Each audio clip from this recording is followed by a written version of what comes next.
In this video, we will reveal the details of Hyperianism, the mathematical system that will replace science and religion. So, Scientology is getting rebranded with more algebra? The system of the future is here. Sign me up, time traveler.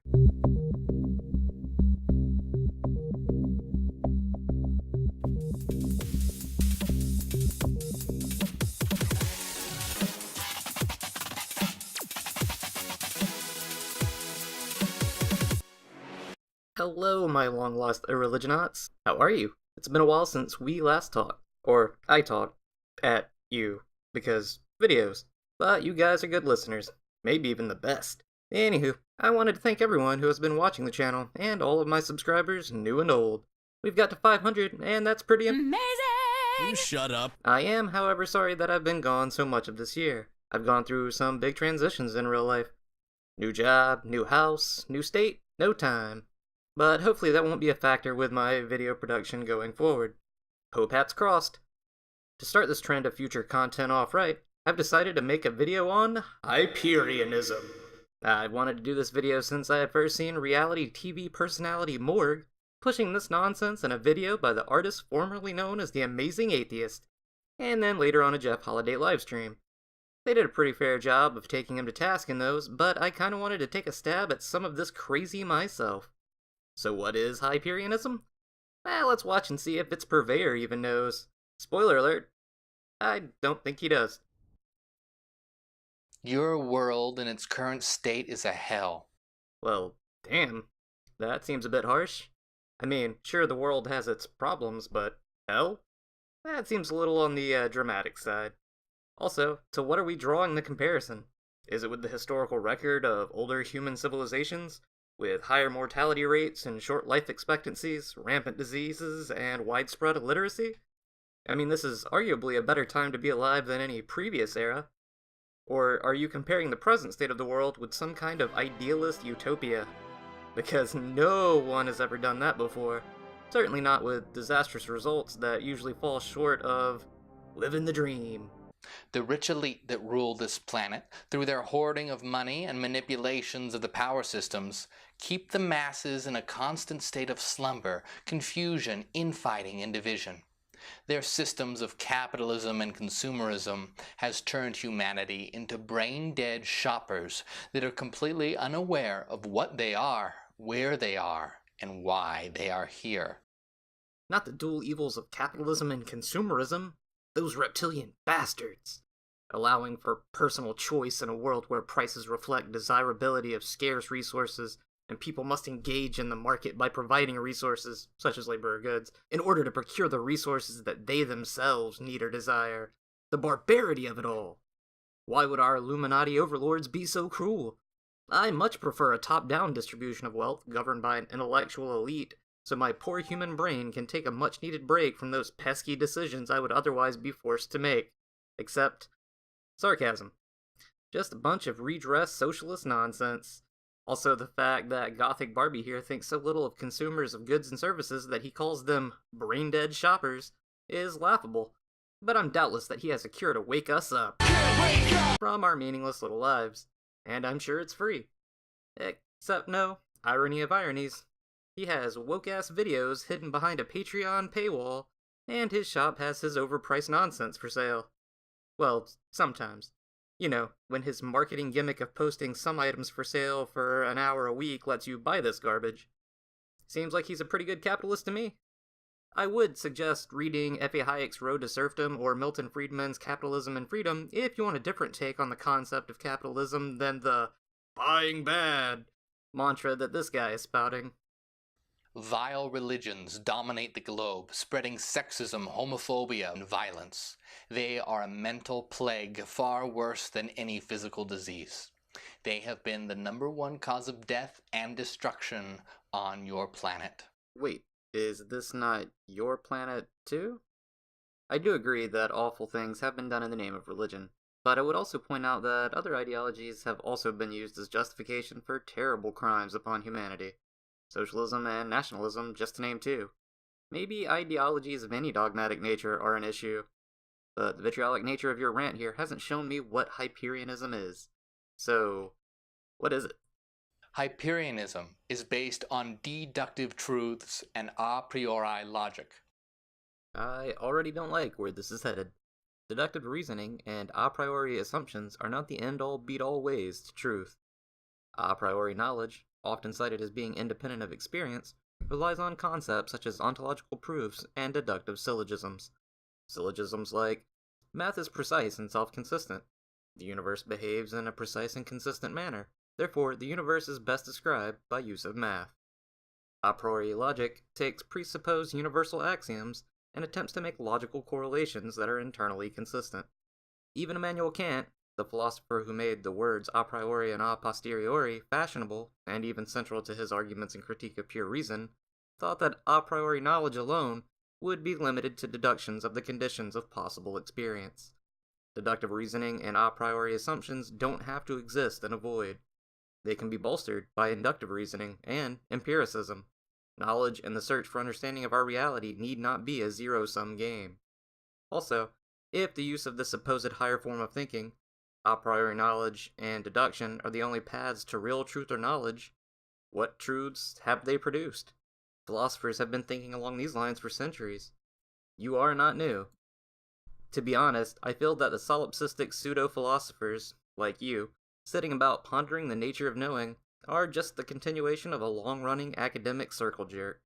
Not to dismiss what the likes of Hume and Kant or Aristotle have added to the human zeitgeist, but distrust of empiricism and sense data that you seem to be about is denying the fact that we are bound to an empirical and quantitative world that can only be interacted with through our senses.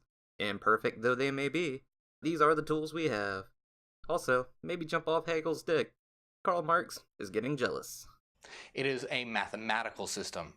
Mathematics shows that reality is not based on matter, but instead on mathematical energy, sine and cosine waves. Mathematical energy? What the hell does that even mean? Energy is a property of matter, and one that is directly tied to an object's mass. Both properties, when given enough information on an object, can be calculated using math, which is super helpful, but does not lead one to the point you just made about the world being made up of mathematical energy. And the use of sine and cosine waves? What are you on about? I mean, I know that wave functions are used in quantum mechanics to describe the probabilistic nature of reality at the small scale, but that is to describe the probability of quantum events. Are you talking about the established scientific concept of wave-particle duality, where point particles can sometimes be described as having wave-like properties? Or are you saying that elementary particles are made of waves? Like in string theory, but with waveforms instead of string. How has math alone shown this? Do you have any supporting evidence? Probably not, icky sense data and all. But either you are saying that you accept the standard view of a quantum world governed by probability best described with wave functions, a view that holds wave-particle duality as an accepted concept nested within it, or you are stating that matter is composed of waves instead of point particles. And if it is the latter, you do so with no evidence, which sounds a lot like faith with a capital F. You are not a body, but instead are a mind, a soul, which is an eternal system of mathematical energy, a complete and consistent set of all possible sine and cosine waves.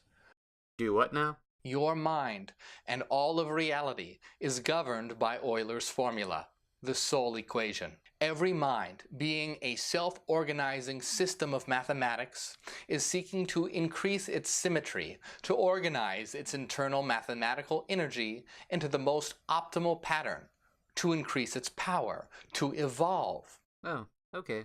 So we're making stuff up now. But seriously, how? How does any of this follow from this equation? Calling it a soul equation doesn't make Euler's formula a proof of the soul. Tons of fields use this formula, from theoretical mathematicians to engineers, and just because it's arguably one of the world's most beautiful formulas, according to some physicists and mathematicians, what is your validation of the absurd assertion that our soul is described by an equation and that we as minds are trying to find some kind of symmetry and evolve? In fact, when I search for soul equation on Google, it just comes back with Hyperianism.com.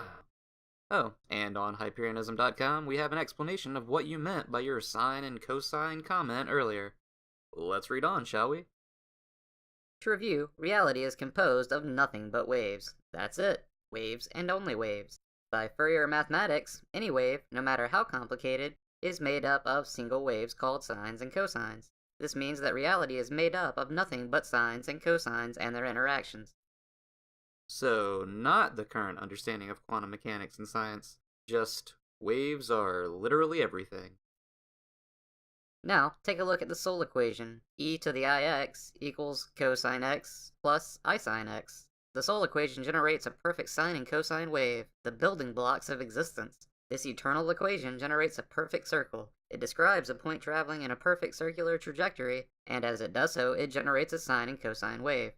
Now your soul is an infinite number of these points, so instead of just one point, imagine an infinity of points all following a circular trajectory and generating an infinity of sine and cosine waves. Every soul in existence is doing this, and as they do so, their energy contents, their sine and cosines, are intersecting and combining according to the laws of Fourier mathematics to create infinitely complex waveforms that give rise to reality itself. Wow, you rant as if you've come to the ultimate truth, but the a priori premise of sine and cosine waves being foundational blocks of everything, and that this equation is what generates them, where does that picture of otherworldly woo-woo math magic come from? Evidence, like one piece. A math formula that calculates a perfect circle or can be used to plot sine or cosine waves does not equal soul. Math is a language we use to describe logical correlations and observed relationships between aspects of reality, such as shapes, quantities, motion, time, etc. Math is a powerful tool, and even an art in its own right, but you have to provide some proof, not mathematical proofs, that something in this weird religious outlook of yours is valid. Hyperians are those that have consciously realized this, and thus are living their lives to become the best versions of themselves that they can possibly be. The best version of the equation? Throw yourself into the fires of life and rejoice in struggle, for it is through your overcoming that you will become gods and goddesses. Yep, that doesn't sound like the vaguely metaphysical ramblings of a New Age cult at all. Sign me up. Time to get my Hyperianism keychain. So that's it for this video. And some people might wonder what the point of making it was. Well, to be honest, the sort of scientific shade that is thrown in the rants of this guy make me more than a bit worried about him potentially subverting people's interest in science. He has over 60,000 subscribers on his channel, and I would hate if anyone was put off scientific literacy or regular critical thinking by this wannabe philosopher king. So let me know if you liked it. Remember, as always, to stay scientific and mathematic, I guess.